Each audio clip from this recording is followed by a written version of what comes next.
Hey everyone, welcome to this workshop on designing accessible and inclusive learning experiences. Accessibility is a pretty broad term, but really what it comes down to is delivering learning experiences that gives everyone a fair opportunity to reach the same learning outcomes. Today we're going to focus on 4 objectives. First, we're going to learn how to differentiate between accessibility, accommodation, and ableism. If those are new terms, don't worry, we'll cover them.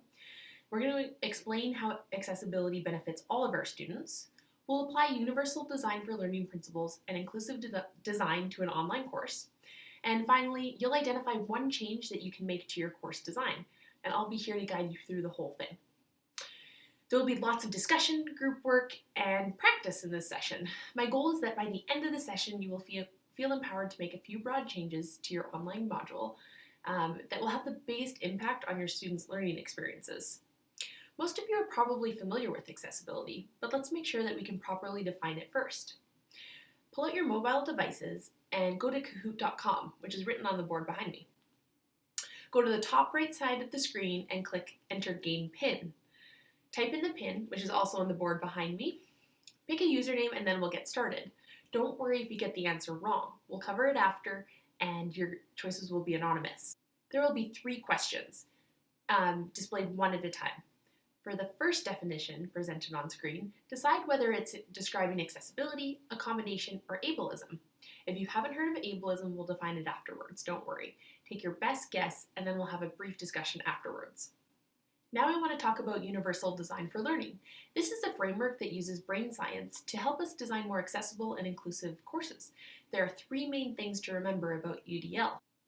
Now, can someone provide me with an example of one of these principles that they already incorporate in their online course?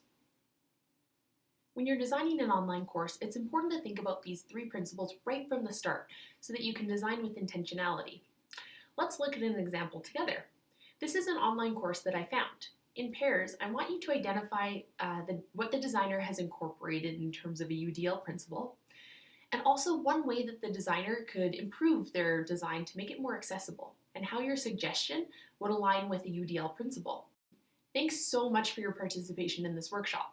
From the first icebreaker activity, you've asked questions, defined accessibility, reflected on your current practice and what others are doing, and thought more critically about inclusive design and UDL.